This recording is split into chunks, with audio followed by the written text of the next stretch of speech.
This is Moskva, guided missile helicopter carrier operating in the Mediterranean on their initial voyage in 1968.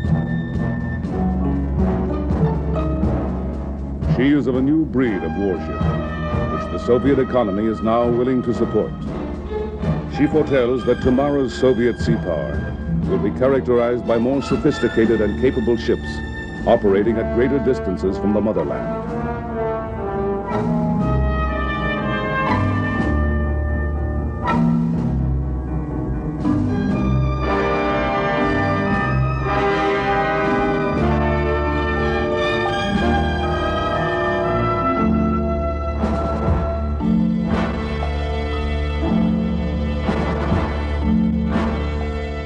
The Navy of the Union of Soviet Socialist Republics is, in current standing, the second-ranking Navy in the world. One by one, ship by ship, Soviet sea power shows the flag, makes its presence felt. The Red Navy today has strategic mobility. It moves ships great distances from home ports and transfers them freely between the Baltic, the Arctic, the Black Sea, and throughout the Mediterranean. The Russian system of interconnecting internal waterways permits the transfer of submarines, destroyers, and small ships between the Northern Fleet, the Baltic Fleet, the Caspian Flotilla, and the Black Sea Fleet. The Northern Sea Route provides even more mobility during late summer and fall. The Northern Fleet, based on the Murman coast, is the primary Soviet fleet. Its ships and submarines cruise the Arctic and the entire Atlantic. Aircraft from this northern region can fly as far as Havana and have been seen on reconnaissance flights near Newfoundland. The Soviet Pacific Ocean Fleet operates from a system of bases from the polar regions down through the Kurils to Vladivostok.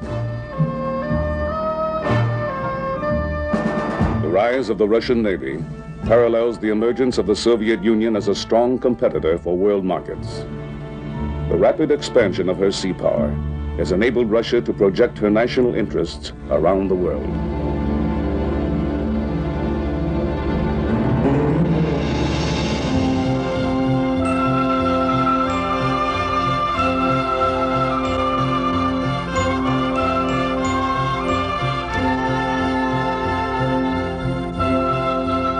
Imperial Russia, under Tsar Nicholas II, a major power and a ranking world naval power.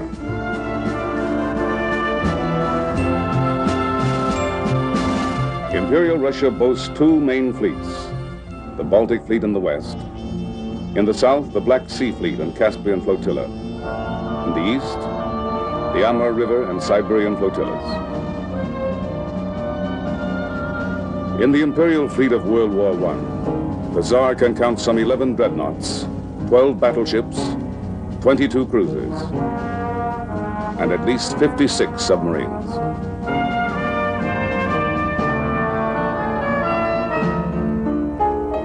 This fleet will be surrendered, scuttled, or sunk in the years of revolution which will sweep away old Russia.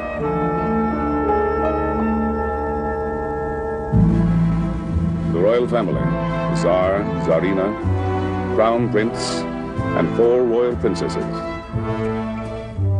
Princess Anastasia, a young girl, roller skating on the deck of the royal yacht.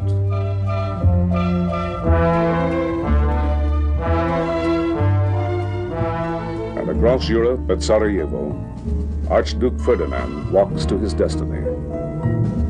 And Europe is at war.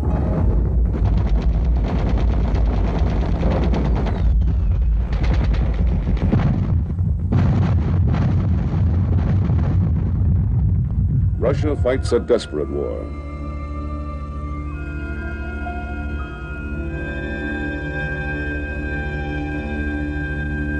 In the south, the Black Sea Fleet mounts a successful amphibious assault against the Turks. But Russia finds herself cut off in the open Mediterranean by guns and mines in the Turkish Straits. The war is unpopular at home. leadership at home and on the battlefield is inept. Russia suffers more wounded, missing and dead than any other combatant. Her casualty rate, 76%. The October Revolution, 1917, highlighted by a Navy revolt.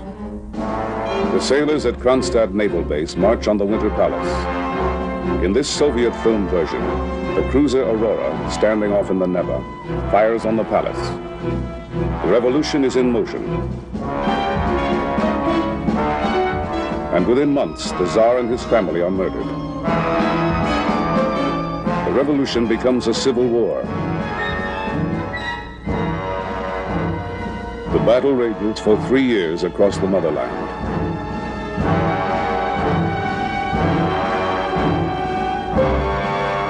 Admiral Kolchak aboard one of his ships. He receives heavy Allied backing as he leads the White Russian forces in Siberia. He will be defeated and executed by the Bolsheviks.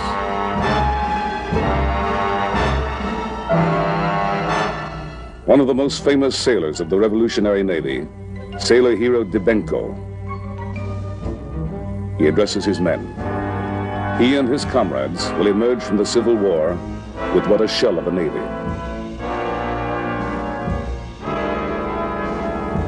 In the Black Sea, a Russian battleship is torpedoed and sunk by a Russian destroyer.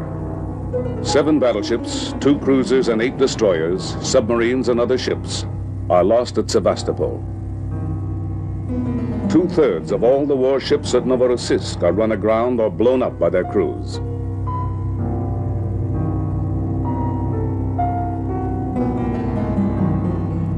Of the once proud Baltic fleet, only a handful of ships survive. But worse days are to come.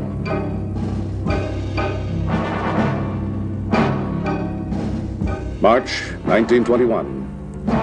Again at Kronstadt.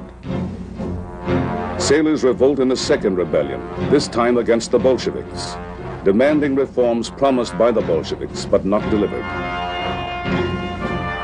In these government films, the Red Army storms the bastion Kronstadt over the frozen Gulf of Finland. The defenders hold off 3 attacks, and when overrun, the survivors are shot. The Navy, dishonored and all but destroyed, stands condemned. And Lenin not only distrusts the Navy, but doubts its usefulness. 1924, Soviet Russia gains recognition from Western powers. But the father of the revolution, Lenin, is dead.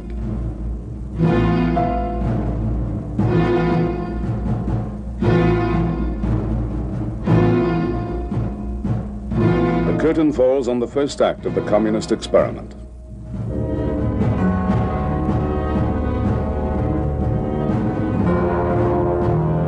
Stalin begins the next act as he sets in motion his iron rule. By 1927, 2 reconditioned Tsarist battleships operate in the Baltic. A small defensive navy begins to emerge. Under Stalin's regime, the first 5-year plan begins in 1928 to build up Russia's industry and her defenses. The Navy receives low priority. Its first new ships are destroyers, torpedo boats, submarines and cruisers for defense of the homeland. Battleships and aircraft carriers will have to wait for later years. Aircraft construction and parachute training are a part of the new military buildup. It becomes a public sport as well.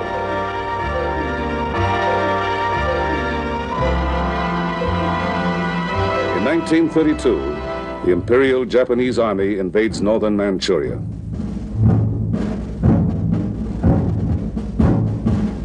Stalin orders the buildup of a Pacific Ocean fleet. 1933, the start of the second 5-year plan. The Soviet Union emphasizes construction of a submarine fleet aimed at becoming the largest undersea force in the world within 5 years. The Stalin White Sea-Baltic Canal is completed, and Stalin is aboard the flagship of the new Northern Flotilla, on the first trip from Leningrad to Murmansk. For the first time, the canal offers Russia an exit from the Baltic to the White Sea and to the North Atlantic, free of foreign control. I am very happy today because one of the hopes which I cherished for 16 years has been realized. And I believe sincerely that the most impelling motive that has lain behind the conversations which were successfully concluded yesterday between Russia and the United States was the desire of both countries for peace, the desire for the strengthening of the peaceful purpose of the civilized world. With new naval bases in the Arctic and Pacific, the 17th Party Congress calls for an all-out warship building program as part of the third five-year plan. 3 former Czarist battleships are modernized and fitted with larger caliber main guns. The construction of 6 heavy cruisers is ordered. But old suspicions from Kronstadt still persist. Commanding officers of Imperial Navy background are particularly pressured to conform to communist doctrine. The Commissar, an officer second in rank only to the captain, is aboard each ship to ensure party loyalty. In the 1930s, naval officers regained status and some independence from the commissars. But this is short-lived. The shadow of the Great Purge falls upon the nation and the Navy. The Great Purge, the years of terror. Stalin's enemies, real and imaginary, are executed. Over half of the members of the 17th Party Congress are shot. Hundreds of thousands fall in the bloodbath. And the people, fearful of the truth, must pretend it isn't happening.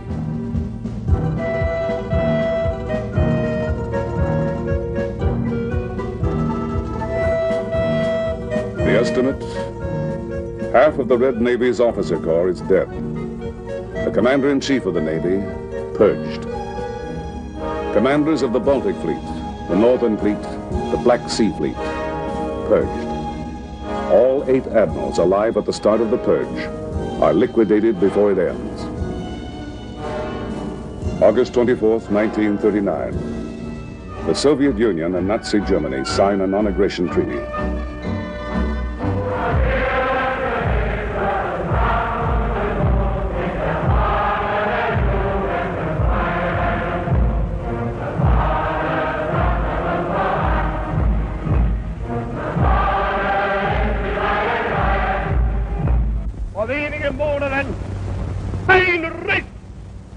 In das Gefüge unserer eisigen Bewegung gekommen sei. Within a month, Hitler invades Poland. Stalin follows suit and occupies eastern Poland.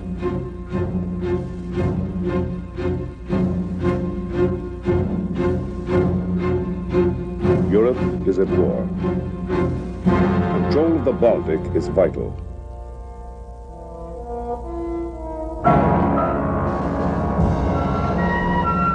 German naval units move on the treaty port of Danzig and take ports in the Polish corridor.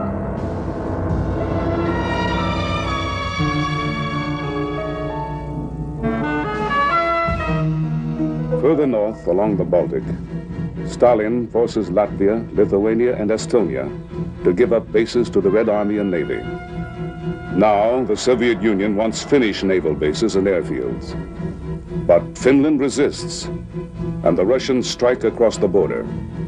For 105 days, the Finns hold. And then, the end. Overpowered, outgunned but not outfought, Finland grants Soviet demands.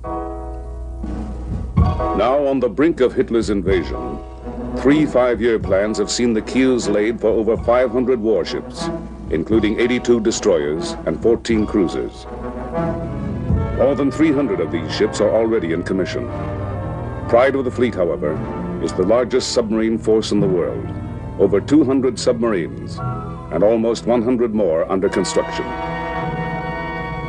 The Naval Air Arm, 2,000 aircraft, but inferior, woefully antiquated.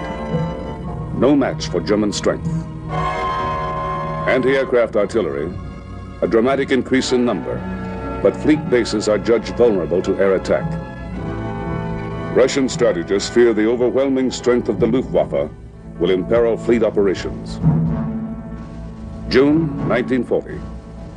The Soviet Union occupies all the Baltic states. She also moves on Romania. The lower Danube is now in Russian hands. On the eve of the German attack, Soviet shipyards are busy. 219 ships under construction. Here lie the dreams of the Soviet Navy of the future. Here are hulls of great cruisers and battleships, which will never be completed. Many the Nazis will seize as they slash into Russia.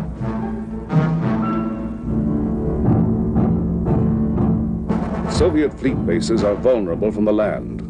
The German plan: cut off, isolate, and eliminate the Red Navy as a factor in the war.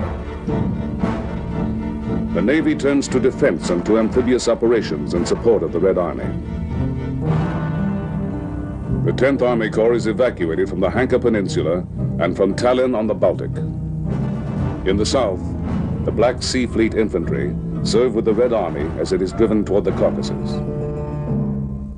Thousands are cut off and taken by the Germans.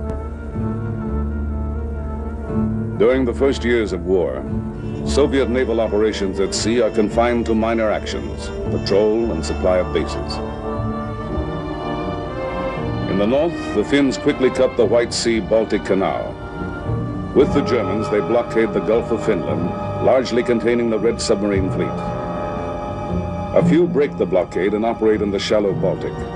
But throughout the war, Russia's huge submarine fleet is of little use, except for limited action north of Norway and the Arctic. 1944. The Red Army is solidly on the offensive. The Navy supports in over 100 amphibious landings on inland waterways, behind and on the flanks of the enemy. In the south, landings in the Crimea. In the west, the Baltic Moon Sound Island landings, two of the largest Soviet amphibious operations of the war. River flotillas aid the army. They range and control the Danube, the Dnieper, the Volga, and other key waterways. But during all of World War II, major Soviet surface units do not fight a single battle, either in coastal waters or at sea.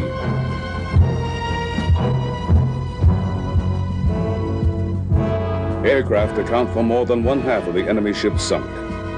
Naval aircraft fly over 300,000 sorties and destroy over 5,000 enemy aircraft.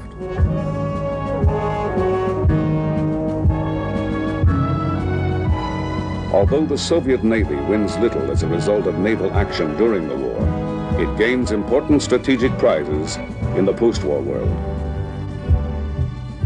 They regain the former Baltic states and all East Prussia, formerly part of Germany.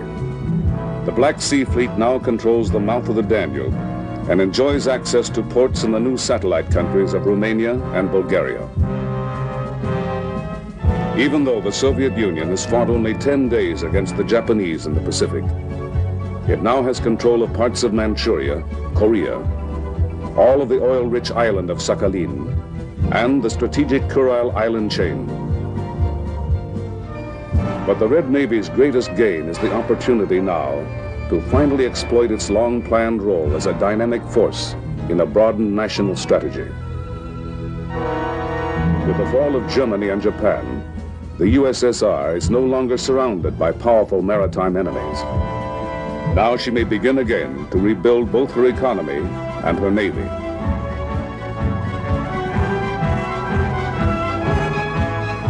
The Soviet Union immediately registers all captive ships. And again, the Soviet Navy must for the time being concentrate on coastal defense, with promise of major warships to wait, but not for long. The post-war Navy places the Soviet naval officer in a special class. A conscious effort is underway to create an elite corps and foster naval tradition even in the cadet corps, usually drawn from officers' families. East European satellites are directed to rebuild shipyards and provide ships for the new Soviet merchant marine and high seas fishing fleet. while Soviet shipyards will concentrate on warship construction. Polish, East German, Bulgarian, Romanian, Yugoslav and Albanian ports are now available to Soviet ships.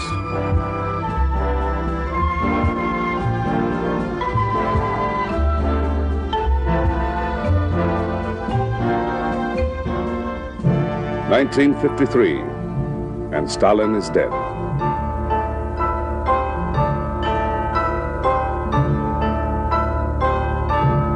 Khrushchev rises to power, and with him come vital decisions as to the level of technology to be employed in the Navy of the future. Now the Soviet Union looks to nuclear power. It develops long-range cruise missiles launched from aircraft, ships or submarines, as well as submarine-launched ballistic missiles.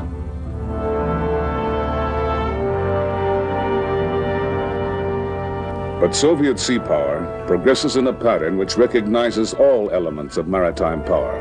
Warships are just one part.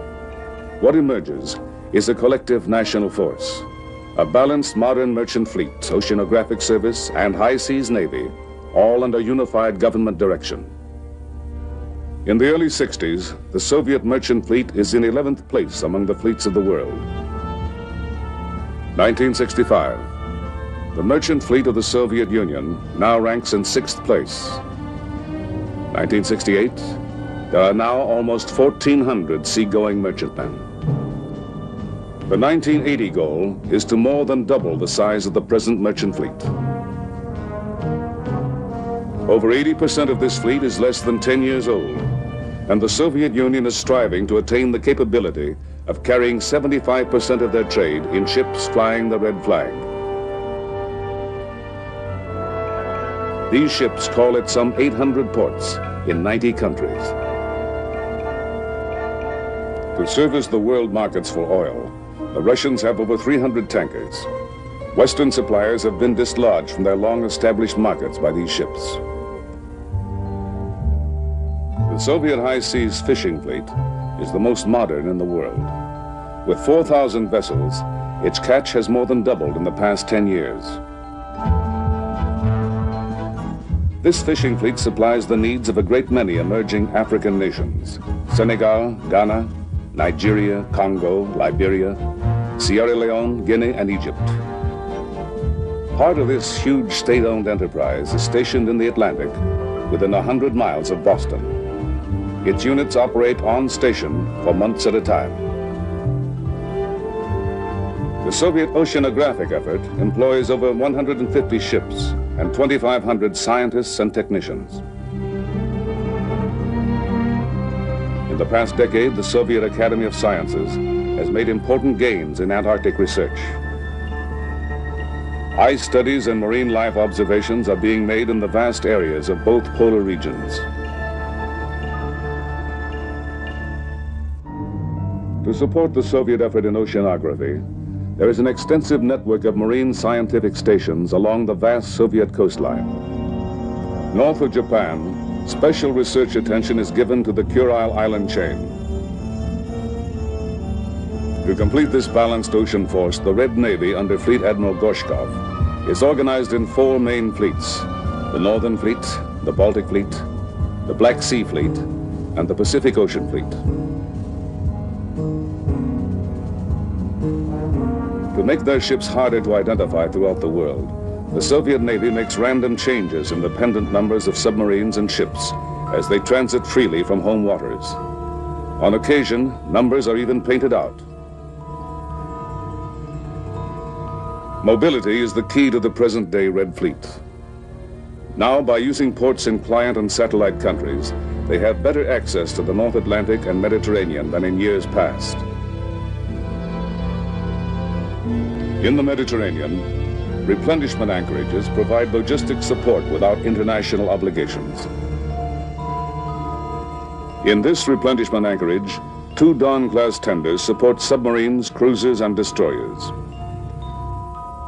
Depending on the season and the political climate, the Soviets have deployed 30 to 50 warships and auxiliaries from the Black Sea and other fleets to the Mediterranean. Today, the Soviet Navy is benefiting from the far-sighted planning of the 50s.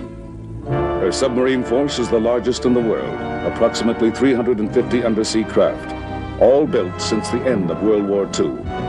About 1 in 7 is nuclear-powered. 35 can fire ICBMs from beneath the sea, and over 40 can fire the cruise missile.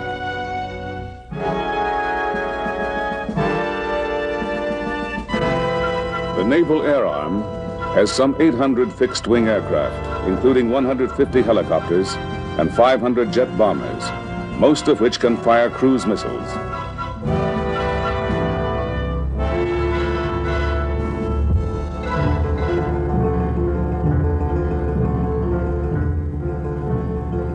This task force patrolling the Mediterranean reflects the success of the Soviet fleet-building program. A product of the early Khrushchev era is the Kinder-class guided missile cruiser.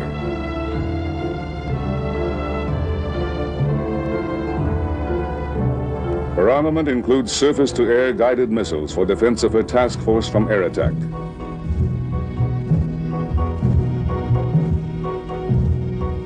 Among 200 destroyer or escort ships in the Red Fleet, 6 or more of this class are operational in 1969.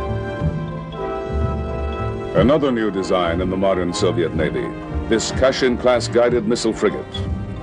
The largest warship in the world having gas turbine propulsion, she is capable of 35 knots.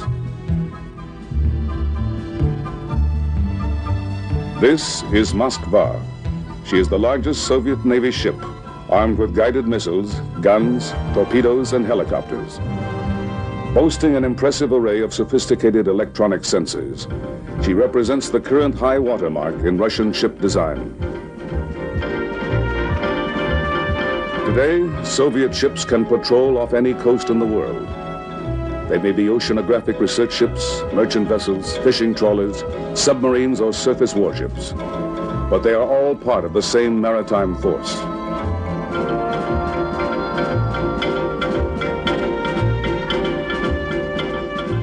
Closely commanded through a modern system of communications, they can respond rapidly anywhere in the world to any situation.